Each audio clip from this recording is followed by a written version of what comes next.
ahorita en la parte básica, la parte netamente electrónica de estos sistemas. O sea, ¿cómo podemos hacer la instalación de un sistema básico contra incendios? Como les digo, la parte básica, la- reconocer los dispositivos, cómo se conectan, qué tipo de dispositivos son, y un poquito de la configuración. Ya, parte básica. Ya, para un curso de certificación, ya se habla un poco más avanzado, ya son con un conocimiento más profundo, ya son sistemas de aspersión, como les decía, húmedo, seco, etcétera, etcétera, etcétera. Entonces eso vamos a verlo, pero levemente. Lo que me interesa es que reconozcan los dispositivos y cómo se instalan. ¿No? Buenas tardes, profe. Buenas tardes. Entonces empezamos con una diapositiva. A medida que pasamos la diapositiva, ustedes van indicándome si necesitan, si tienen alguna pregunta, pues pausamos y resolvemos la pregunta. Aunque no es tan complicado como los módulos anteriores. He tratado también de hacerlo un poco superficial, no netamente técnico. Cuando ya empezamos. Inclusive instalador de los sistemas de detección de incendios, así que sí tengo experiencia en prácticamente las áreas, desde lo más bajo hasta lo más alto, vaya, que no quiere decir que lo más bajo sea lo más malo. En realidad en campo casi siempre se aprende muchísimo más, ¿sí? Y mejor. Los sistemas contra incendio, pues lo van a encontrar en inglés como FAS. ¿Ya? Este es un curso por parte de Syscom y se arranca con conceptos básicos.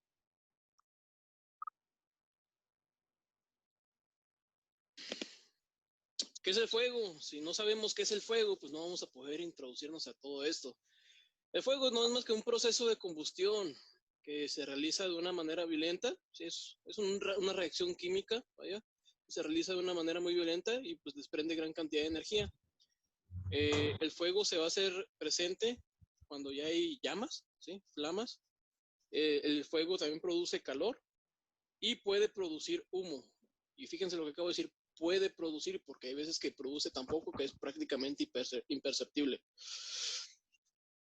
En México tenemos una norma oficial mexicana que clasifica el fuego de diferentes maneras, y esta norma es la norma 002, Secretaría del Trabajo y Previsión Social, 2010. Eso lo vamos a saltar. En Ecuador es diferente.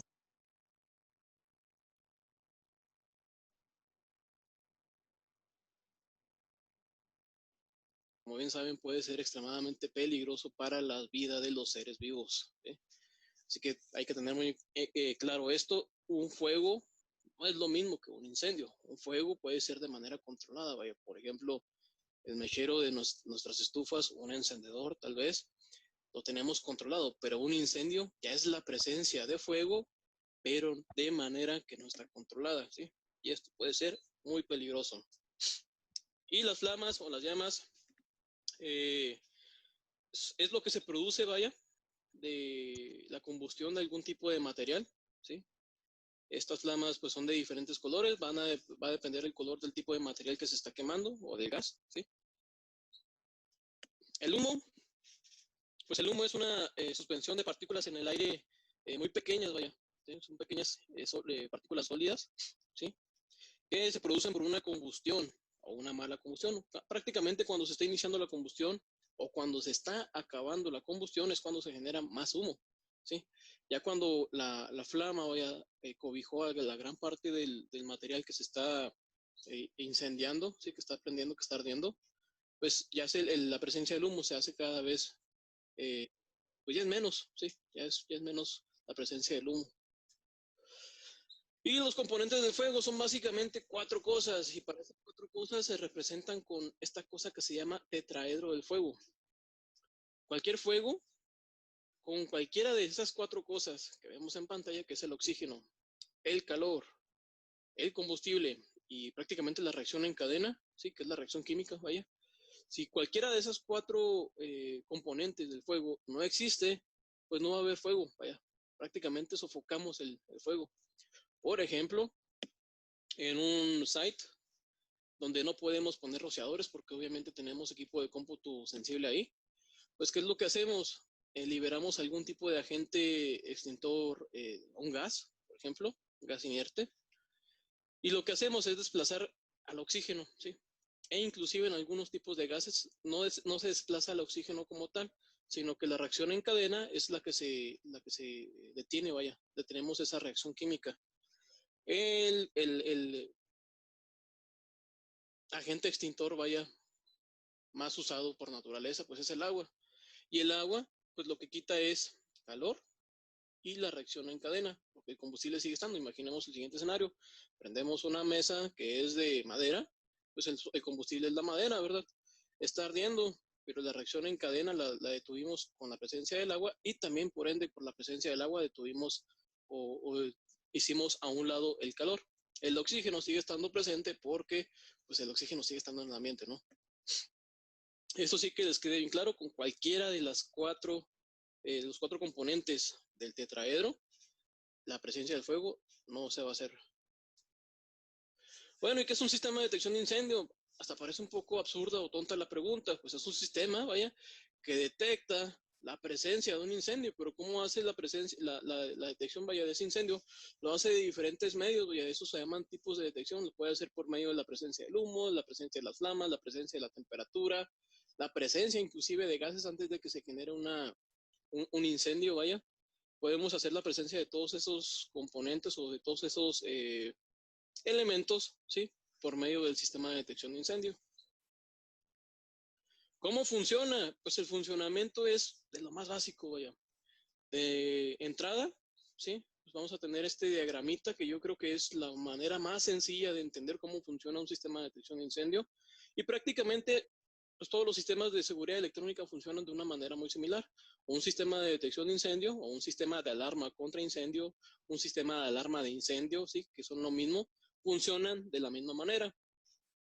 Tenemos de este lado las entradas, que las entradas no son más que las cosas que le van a decir al panel que hay presencia de incendio. Y en la parte del medio tenemos el procesamiento, y el procesamiento lo lleva a cabo un CPU, que en este caso pues es nuestro panel. Dependiendo de lo que nosotros le programemos a este CPU o al panel, pues va a ser la reacción hacia las salidas, ¿verdad? Que las salidas son las que se encargan de notificarle a las personas que hay presencia de incendio. E inclusive las salidas también pueden interactuar con otros sistemas, como por ejemplo un sistema de elevadores. Se está quemando el quinto piso y vamos hacia el quinto piso. Pues en ese momento el sistema de detección de incendio activa un relevador para que el elevador no llegue jamás al quinto piso, sino que se regrese hasta el primer piso. Se está quemando una nave industrial y tenemos las puertas con cerradura eléctrica, con alguna chapa, una contrachapa. Lo que hace el sistema de detección de incendio, activa un relevador para hacer la liberación de esas puertas de emergencia y que todas las personas puedan salir. Otros casos de activaciones o de interacciones con otros sistemas es con el sistema HVAC, que es el sistema de Heating, Ventilation and Air Conditioning, que no es más que el sistema tratador de aire, ¿sí? De alguna empresa, de algún edificio. Lo que hace el sistema de detección de incendios es que también otra vez activa un relevador para que el sistema no esté inyectando aire y por consiguiente oxígeno, y el fuego no crezca de una manera más rápida, ¿sí? Si lo vemos de una manera más visual, pues quedaría así. Entradas, como dijimos, lo que le avisa al panel que hay presencia de incendio, ¿sí? El procesamiento, pues que es nuestro panel, nuestro CPU, ¿sí? Y las salidas, lo que le va a avisar a las personas, en este caso sirenas y estrobos, que pues hay presencia de fuego y que tienen que evacuar o tienen que dejar el recinto, ¿no? Y como lo vimos ahorita, pues no nada más se queda en esto, sino que también se puede interactuar con otros sistemas. Hasta aquí creo que es bastante claro: entradas, procesamiento, salidas, y de una manera más visual, pues quedaría de esta manera. En los sistemas de detección de incendio, sea de la marca que sea, vamos a tener estos tipos de circuitos. El circuito IDC, circuito NAC, circuito SLC y circuito bus. Están acomodados de esta manera porque al menos en los sistemas de detección que maneja Syscom, los dos primeros se pueden clasificar dentro de circuitos convencionales o circuitos tontos. Ese es un término, vaya, que se acuñó de manera informal, pues ya en campo, ¿verdad? Los circuitos tontos o los circuitos convencionales, que es la manera más correcta. Luego sigue el circuito SLC y el circuito de bus, ¿sí?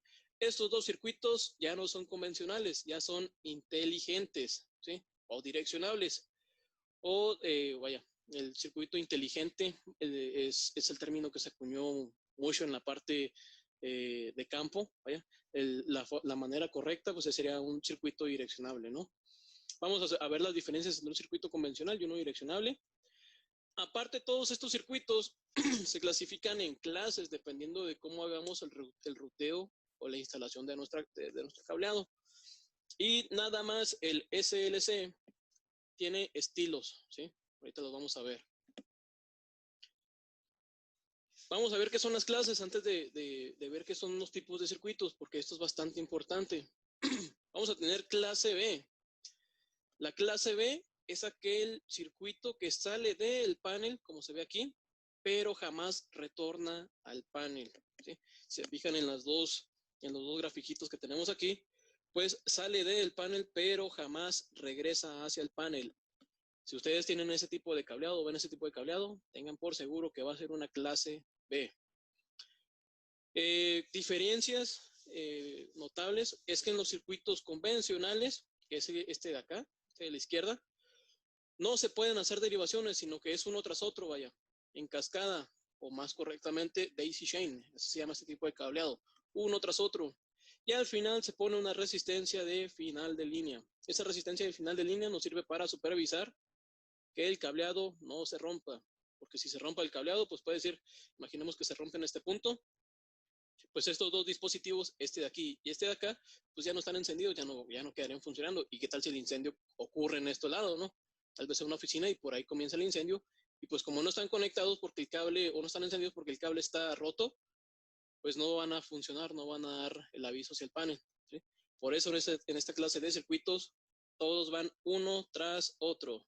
Otra razón de que todos vayan uno tras otro es que cada uno no lleva un identificador, no lleva una dirección, por eso son convencionales o tontos, ¿verdad? Y cualquiera de estos que se active, por ejemplo, en este circuito, va a reportar como si fuera uno. Aunque tenemos 5 dispositivos aquí, todo esto es un solo circuito. Independientemente se active este, o se active este, o se active este, van a reportar como si fueran uno solo, ¿sí?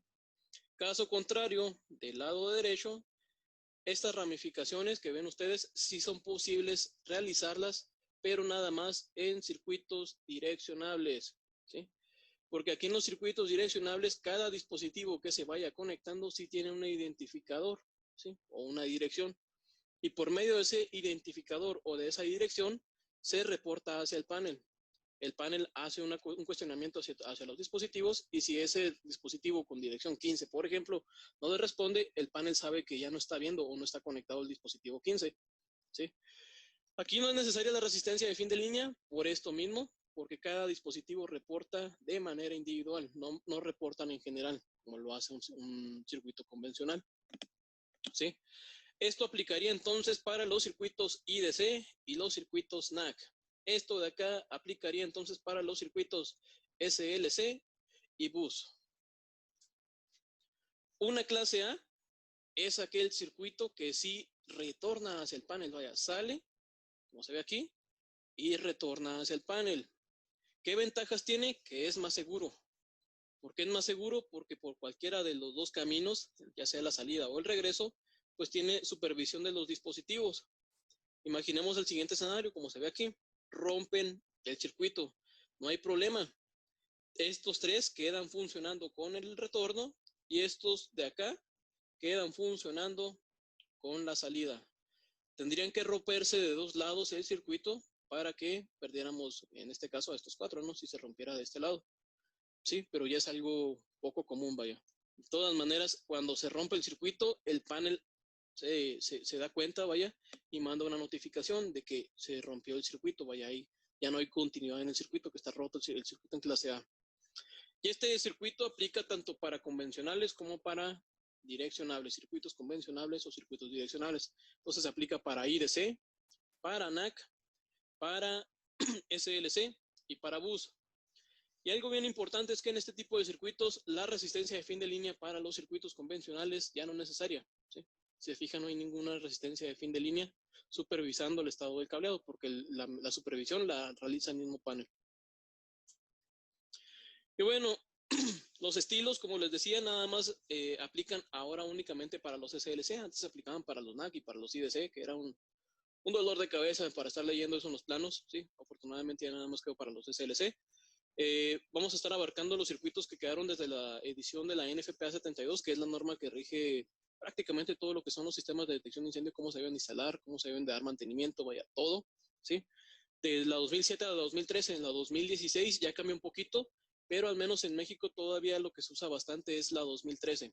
Yo creo que a partir de este año, mediados de este año, se va a empezar a utilizar la NFPA 2016.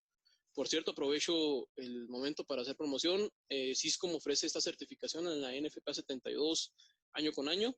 Estén atentos a los eventos y certificaciones ahí en la página de Syscom para que puedan asistir a la certificación. Perfecto, pues bueno, ahora sí, los estilos se clasifican en 4, 6 y 7 y únicamente aplican para el SLC. ¿Y dónde se van a aplicar? Bueno, para la clase B, que dijimos que salía pero no regresaba, en el SLC, o sea, un circuito direccionable o inteligente, nada más aplica el estilo 4. Para la clase A, que dijimos que salía y retornaba hacia el panel, aplican tanto estilo 7 como estilo 6. Y ahorita vamos a ver las diferencias entre ellos.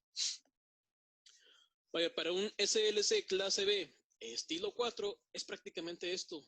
Sale del panel y no regresa, pero se permiten hacer derivaciones. Esto siempre y cuando pues el panel que estemos instalando pues lo permita, ¿verdad? Permite hacer este tipo de derivaciones. Hay paneles que no lo permiten. Y ahorita en la actualidad la gran mayoría lo permiten hacer este tipo de derivaciones en el SLC. ¿Okay?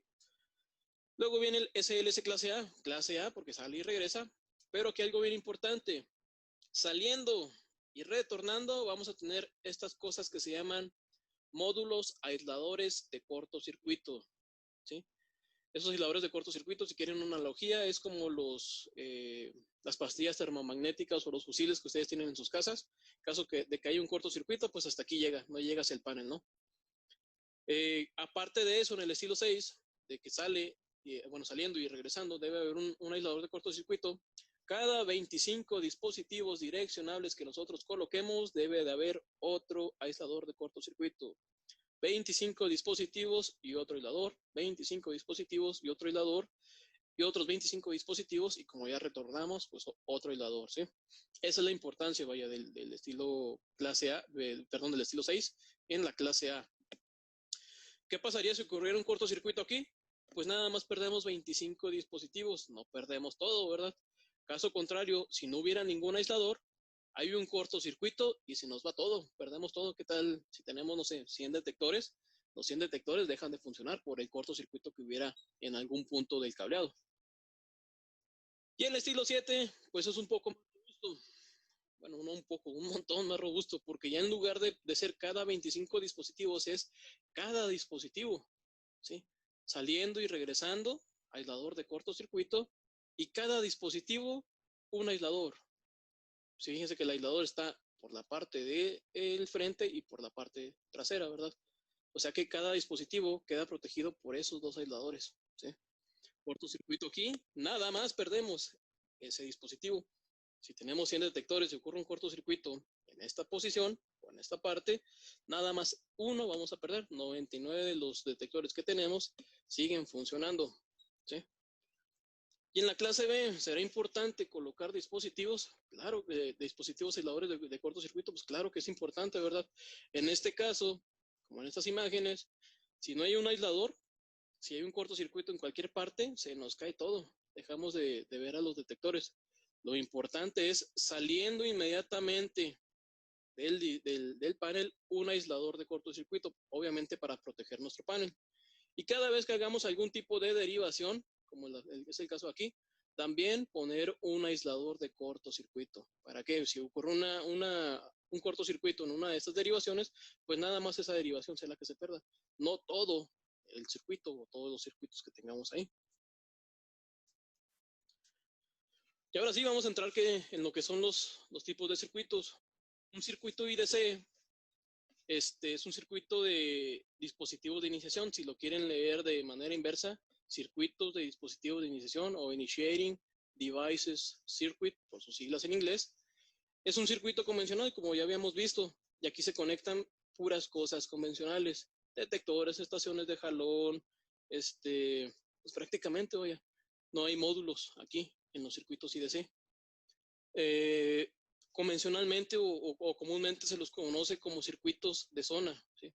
Ahorita vamos a ver una ejemplificación de esto. Como les decía, estos circuitos son convencionales y nada más lo único que hacen es cerrar o abrir un circuito, ¿sí? Eso es lo único que hacen. No sé si recuerdan hace un momento que les dije, podíamos conectar 5 detectores en un solo circuito IDC, 5 detectores convencionales en un solo circuito IDC, y todos iban a reportar como si fueran uno. ¿Por qué era eso? Porque para empezar no llevan dirección, ¿sí? Ellos lo único que hacen es cerrar o abrir cuando están detectando o cuando se activó, vaya. Dijimos que en clase B estos dispositivos o este tipo de circuitos iban a llevar resistencia de fin de línea. Esa resistencia de fin de línea depende mucho del fabricante o del panel, de la marca del panel que estén utilizando, ¿verdad? Varía entre los fabricantes. Entonces, a modo de resumen, circuitos IDC, cosas convencionales. Esas cosas convencionales nada más tienen una salida de contacto seco, ¿sí? Que se cierra o se abre cuando está en activación. Si los cableamos en clase B, o sea que sale del panel pero no regresa, vamos a necesitar una resistencia de fin de línea para que supervise el cableado. Se les conoce como zonas a este tipo de circuitos. Y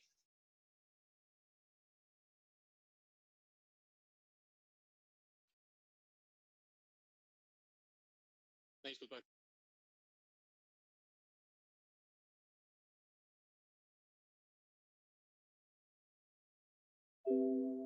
Creo que le puse mute sin querer aquí a la diadema. Una disculpa. Ok, bueno, los circuitos sí, vamos a retomarlo otra vez. Se conectan dispositivos convencionales, o sea, tontos, ¿sí? Se les conoce comúnmente como zonas, llevan resistencia en cableado clase B, ¿sí? O sea que salen y no retornan del panel, ¿sí? Y todos van a reportar como si fueran uno. Podemos conectar 5 en una sola zona o en un solo circuito IDC y todos van a reportar como si fueran únicamente uno.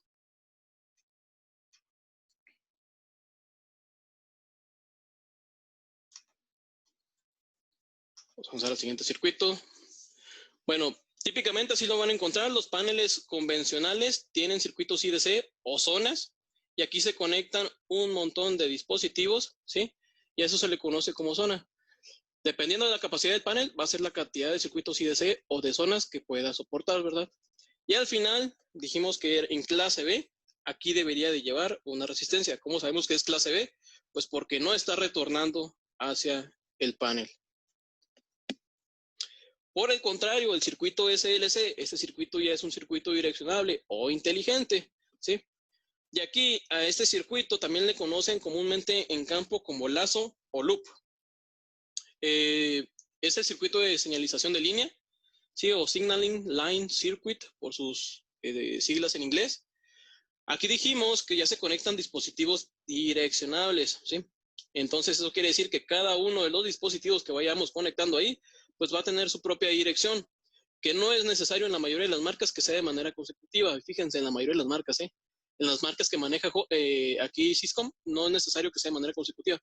Aquí podría estar el 159 y luego el 48 y luego el 1 y luego el 2.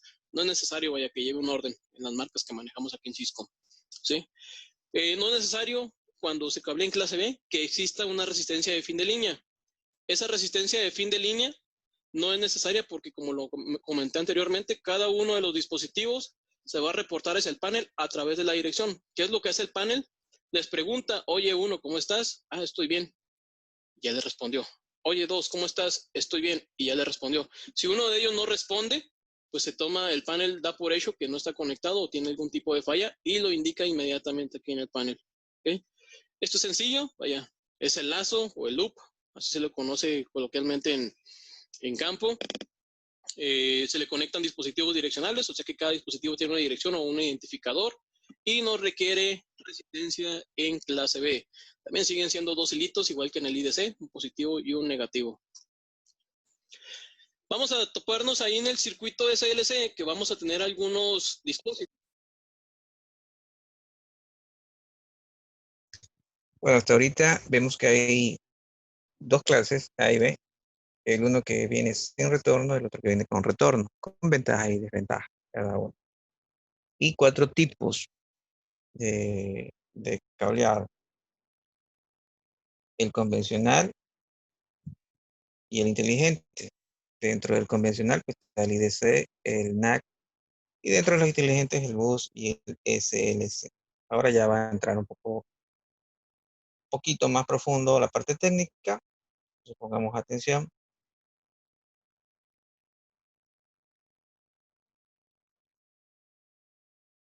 Un identificador y no requiere resistencia en clase B. También siguen siendo dos hilitos, igual que en el IDC, un positivo y un negativo.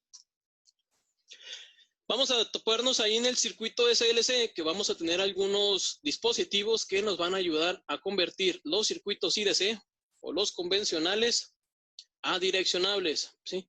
Pero este tema lo vamos a abarcar un poco más a detalle en la siguiente presentación, donde ya vamos a ver más a fondo qué son los tipos de circuitos y cómo se comportan, ¿sí? Nada más como preámbulo, tengan aquí, tomen esto en cuenta, que hay dispositivos SLC o direccionables que nos ayudan a convertir los circuitos IDC a direccionables, ¿sí? Los circuitos NAC, pues bueno, aquí se conectan los aparatos de notificación y fíjense que estoy diciendo aparatos, a diferencia de lo de acá, que eran dispositivos, en el IDC o en el SLC se llaman dispositivos, en el NAC se llaman aparatos, y esto también es una parte que viene en la NFPA 72 para hacerle una diferenciación y no confundir, vaya. Un dispositivo, iniciación, vaya, lo que le avisa al panel, o entradas, ¿sí? Lo que le avisa al panel. Un aparato, lo que le avisa a la gente, o salidas, ¿sí? Los aparatos de notificación se conectan en los circuitos NAC o circuitos de alarma, vaya, así les conocen también mucho en campo, circuitos de alarma. El NAC significa circuito de aparatos de notificación, si lo quieren leer de manera inversa, o Notification Appliance Circuit, ¿sí? Por sus siglas en inglés. Estos, como son convencionales, requieren una resistencia de fin de línea cuando se cablean en clase B. Son igual que los IDC, pero en lugar de ser entradas, son salidas, ¿sí? Aquí es donde conectamos habitualmente lo que son sirenas, estrobos, sirenas con estrobos, bocinas inclusive, ¿sí? Que sirven para que las personas, los ocupantes de algún recinto se den cuenta que hay un incendio y pues evacúen, ¿no? Estos circuitos NAC vamos a ver también en la siguiente sesión, en la parte 2, cómo funcionan un poquito más a detalle. Les adelanto, estos circuitos NAC son un tanto especiales porque en su manera de reposo fluye corriente en un sentido inverso, y ya cuando se activan, vaya que hay una activación de una alarma, la corriente ya fluye de manera normal. Lo vamos a ver en la siguiente sesión, pero se los adelanto un poco. Bueno, como les decía, pues es un positivo y un negativo también.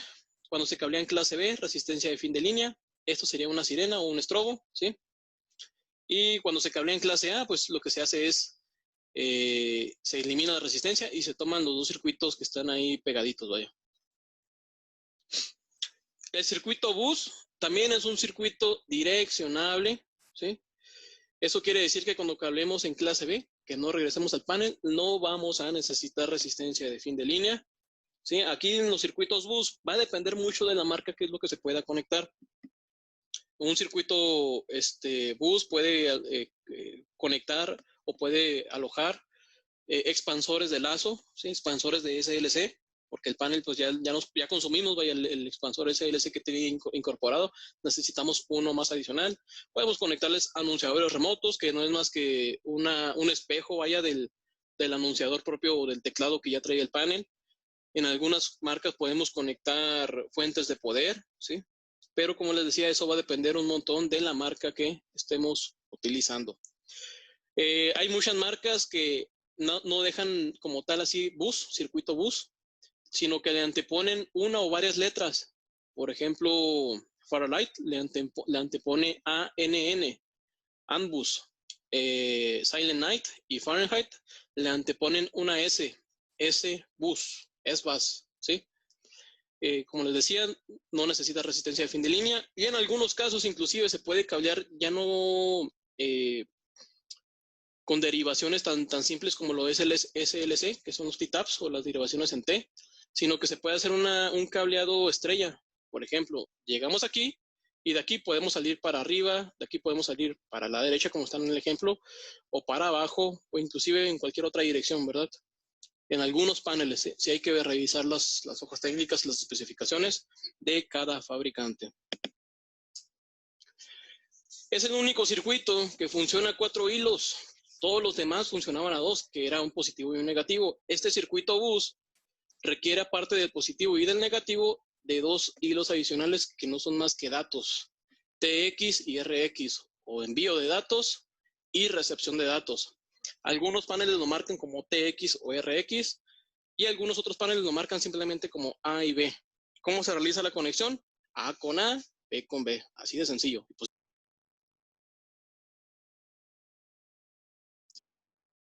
los direccionables, como tienen un identificador cada dispositivo, estos se tienen que autenticar con el cerebro y tienen que estar en constante comunicación. Pero ¿cómo se pueden comunicar? A través de la alimentación. O sea, sí hay manera, pero es un poco más complicado. Lo que normalmente se hace en estos sistemas electrónicos es tener una línea de comunicación y otra la línea de alimentación. Entonces, por eso acá son 4 hilos. 2 de alimentación y 2 hilos de comunicación, RX y TX, recepción y transmisión.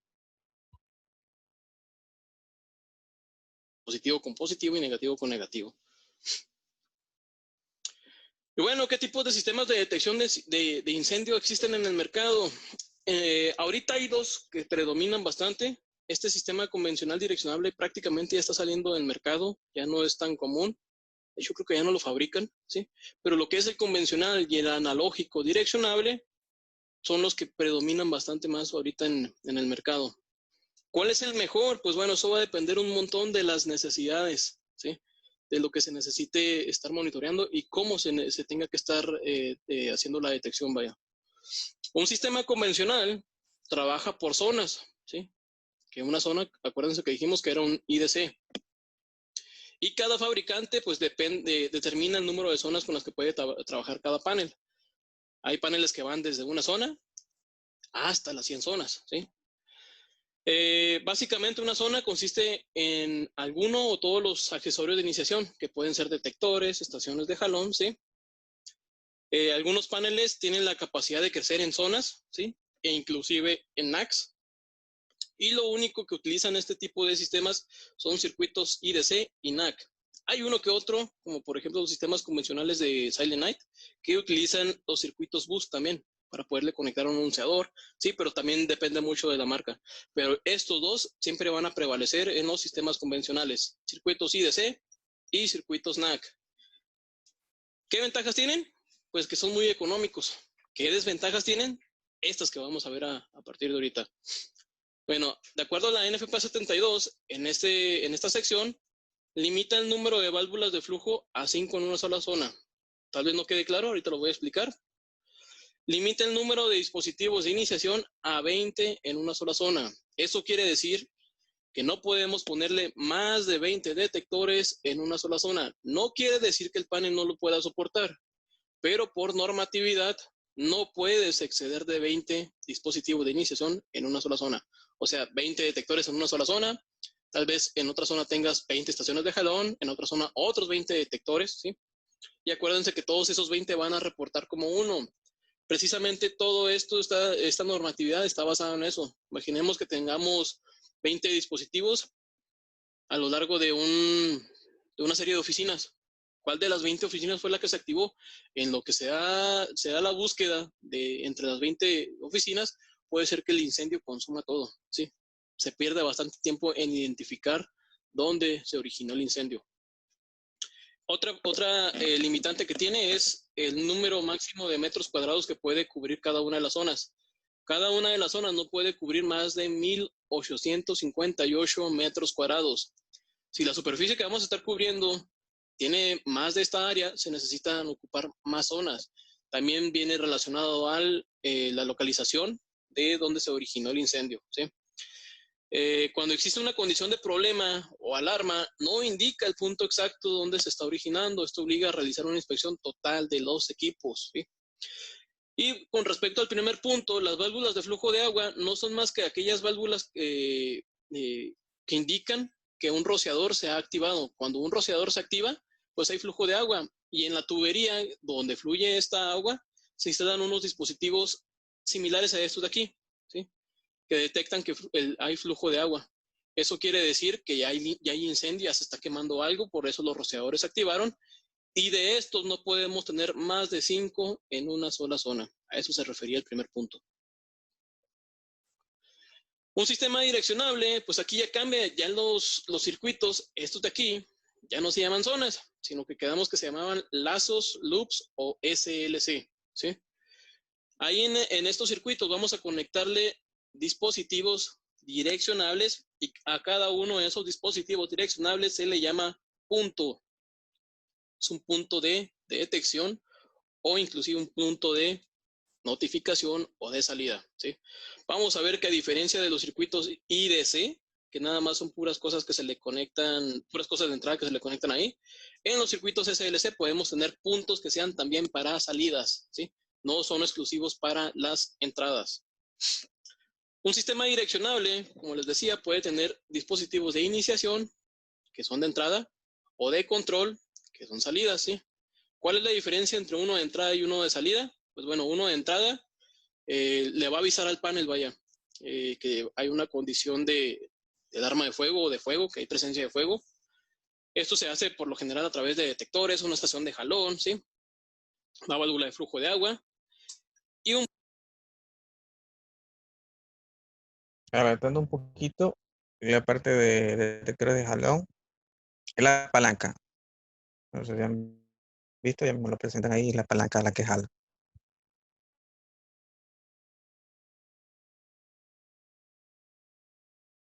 Si tienen preguntas, en cualquier momento pueden levantar la mano o preguntar en chat o por su micrófono. Un punto de control o de salida, pues es aquel punto que puede interactuar con otros sistemas, como por ejemplo un módulo de relevador, ¿sí? O de relevadores, o un módulo de notificación, que ese módulo de notificación nos ayuda a prender más sirenas y estrobos en lugares remotos, ¿sí? Entonces, nada más quiero que quede bien claro esto. Los sistemas direccionables, esto deja de llamarse zona, se convierte en loop o lazo, ¿sí? Aquí cada uno de estos dispositivos pues seguía siendo dispositivo y cada uno, bueno, todos estos actúan como si fueran uno. Aquí cada uno de los dispositivos que se le conecten ya se llaman puntos y funcionan de manera independiente, ¿vaya? Porque cada uno tiene un identificador y pueden ser tanto de entrada como de salida. Este sería el típico ejemplo. Aquí tenemos puros dispositivos de entrada, ¿sí? Pero aquí sobre esta misma línea podemos conectar un módulo relevador y no hay ningún problema, ¿sí? Va a funcionar. Un módulo de notificación y no hay ningún problema, también nos va a funcionar. Acuérdense que en el SLC o en el lazo vamos a conectarle cosas que son tanto de entrada como de salida. No requiere resistencia de fin de línea porque estos tienen una dirección, ¿verdad? Y un sistema analógico direccionable, pues ya es un poco más robusto, muchísimo más robusto. Y a diferencia de los demás sistemas, vaya, por ejemplo, un sistema de CCTV, de circuito cerrado de televisión, donde lo analógico es viejo, aquí en los sistemas de detección de incendios, lo analógico es nuevo, vaya. Si lo vemos de la siguiente manera, un sistema digital, pues nada más tiene dos estados, prendido y apagado, que esos es prácticamente lo que tienen los sistemas convencionales. Está activado el detector o no está activado el detector. Y en un sistema analógico ya tenemos más información. Aparte de que se activa o no se activa el detector, podemos tener algo que se llaman compensación de deriva, alertas de mantenimiento, sensibilidad de ajuste para las detecciones de tipo de temperatura o de humo, ajustes para que trabajen a cierta calibración de día y a cierta calibración de noche, ¿sí? Y aquí por lo general ya no se llaman detectores, vaya, se llaman sensores, aunque coloquialmente también en toda Latinoamérica le seguimos diciendo detectores, ¿sí? Los sensores ya son más inteligentes, nos dan muchísima más información, a diferencia de un detector que nada más se cierra y se abre, ¿sí? Un sistema analógico direccionable, como les decía, pues ya tenemos información más detallada. Por ejemplo, oye, estoy al 32% de suciedad, estoy a un 11% de suciedad, venía en mantenimiento, vaya, todo esto, información adicional, la podemos obtener a través de paneles analógicos direccionables. ¿Qué es la compensación de deriva? Que es una función que prácticamente todos los paneles analógicos direccionales tienen. Imagínense el siguiente escenario. Tenemos 5 detectores en una serie de oficinas, o en una oficina nada más. Por algún motivo se metió bastante polvo aquí. La persona que se encarga de hacer el mantenimiento pues empieza a barrer y levanta bastante polvo. Este polvo a los detectores de humo pues puede llegar a activarlos, pero no es el caso, no los activa, sino que nada más los ensucia. Obviamente esa suciedad va a afectar el funcionamiento del detector y hay que ir a hacerle un mantenimiento. Pero los detectores tienen incorporada una función que se llama así compensación de deriva, que junto con el panel trabajan de manera conjunta, ¿verdad? Y lo que hace el detector es, él se autocalibra, vaya. ¿Estoy dentro de los límites permitidos por la NFPA 72? Sí. Entonces me puedo estar calibrando un poquito más, ¿sí? Prácticamente lo que hace es, no te preocupes, yo me ajusto. Cuando ya no pueda ajustarme o ya esté fuera de los parámetros de la NFPA 72, ahora sí te voy a dar una alerta de mantenimiento, ¿sí? Oye, soy el detector 15, ya estoy muy sucio, necesito que vengas y me des mantenimiento. Y ahí es cuando el integrador pues tendría que asistir a realizar el mantenimiento. Pero ¿qué pasa si aún así no hacen caso, vaya, de esto? Pues vaya, después de esta alerta de mantenimiento se va a generar una falsa alarma, ¿sí? Hay que tener mucho cuidado con esto, porque el panel avisa 2 veces. No te preocupes, yo me ajusto un poquito. Oye, ya no puedo.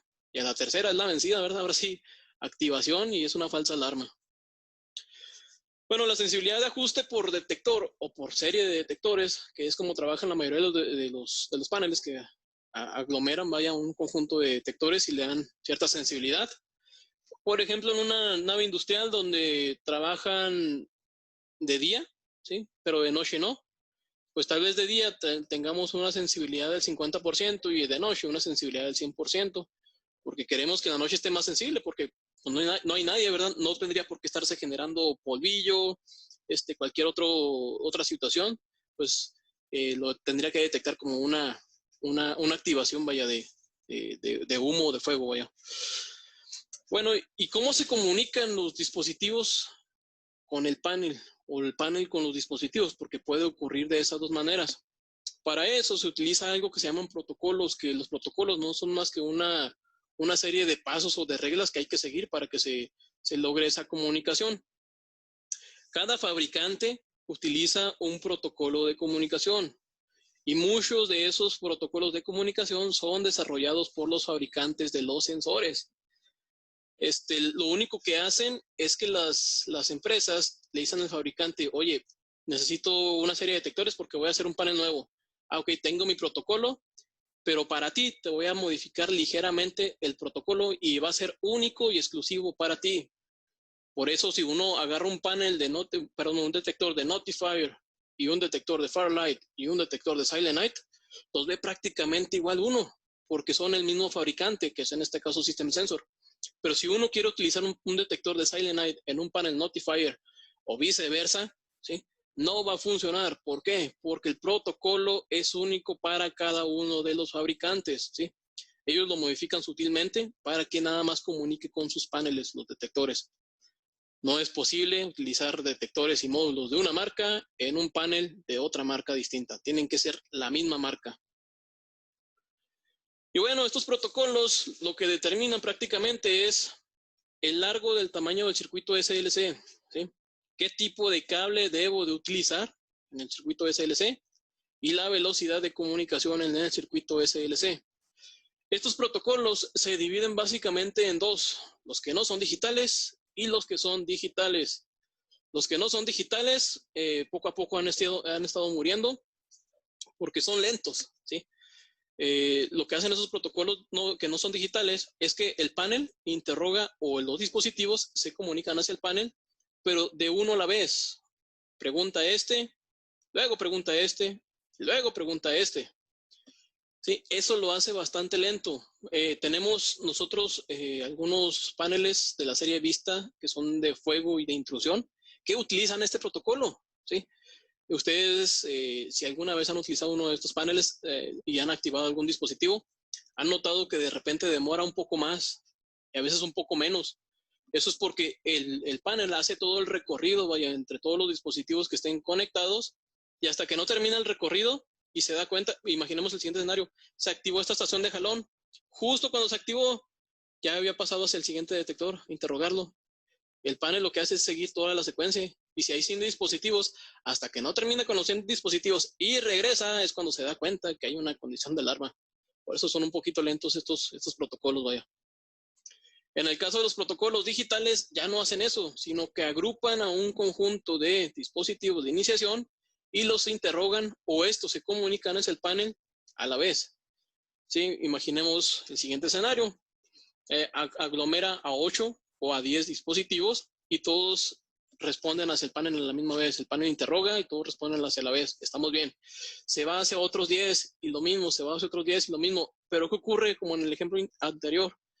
Interrogó al primer grupo y se brincó al segundo grupo, pero en el primer grupo hay una activación. El panel detecta, mediante el protocolo digital, que hay una activación. En algún punto va y busca al de atrás, porque fue el que se activó, y ya interroga uno por uno para saber cuál exactamente fue el que se activó. Y esto lo hace de una manera muy, muy rápida. Aquí la mayoría de los fabricantes de sistemas de detección de incendio tienen una guerra muy, muy fuerte, vaya, porque todos quieren ser el más veloz. Sí, existe el protocolo IDP, el protocolo SK, el Lightspeed, el protocolo digital Hoshiki, el protocolo FlashScan, el protocolo SD. Hay un montón de protocolos, ¿sí? Pero prácticamente, créanme que la diferencia entre todos los protocolos es mínima, ¿eh? Más cuando son de un solo fabricante. Por ejemplo, en el caso de los paneles Notifier, Faralight, Silent Night, Gamewell, como todos los detectores los fabrica System Sensor, la diferencia entre la velocidad de un protocolo a otro es imperceptible, prácticamente no se nota. Y pues bueno, hasta aquí vamos a dejar la presentación del día de hoy.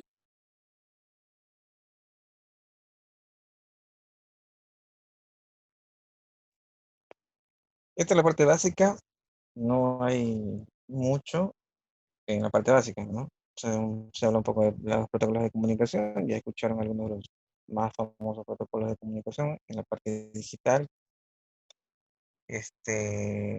ya vieron los dispositivos. Como les digo, ya algo más avanzado, ya entra un poco más la electrónica y ya hablamos de electroválvulas, sistemas de humedad, sistemas secos, sistemas híbridos. Entonces ya hablamos otro tipo de cosas. Ya hablamos ya del diseño de, de los aspersores, de qué agente nosotros podríamos poner para evitar el fuego, ya sea espuma, polvo, agua, etcétera. Bueno, ya es un detalle más técnico del fuego. Obviamente, pues, incrementarían más costos, dependiendo ya un sistema, qué tipo de sistema desean, en qué área desean, qué equipos quieren proteger, si son equipos electrónicos, si son áreas abiertas, áreas cerradas, áreas frías, sistemas de congelamiento, sistemas cálidos, etcétera, etcétera, etcétera. Pero eso ya es más profundo, es la parte básica. Preguntas con la parte básica.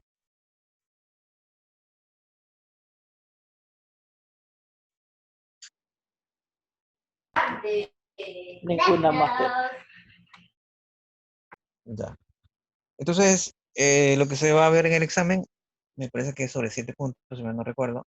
3 ya tendrían con la primera tarea y entraría pues el CCTV, sistemas de incendio, los sensores que vimos la clase anterior, los sistemas de los inhibidores inhibidores de señal o jammer,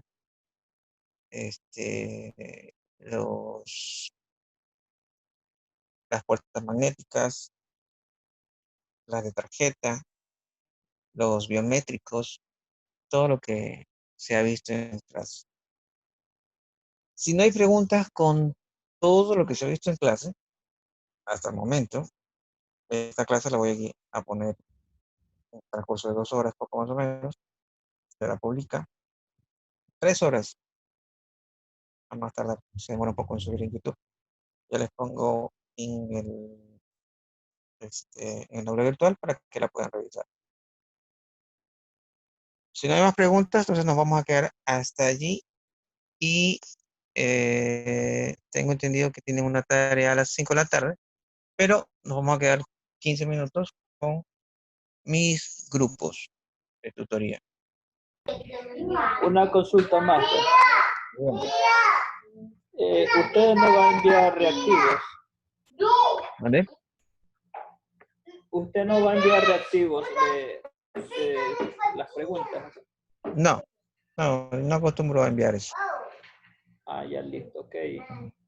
Ok. Entonces, si no hay otra pregunta, pues pueden ya salir del curso. Me quedo con mi grupo de tutoría. Nada más. El resto, pasen bien. Excelente tarde.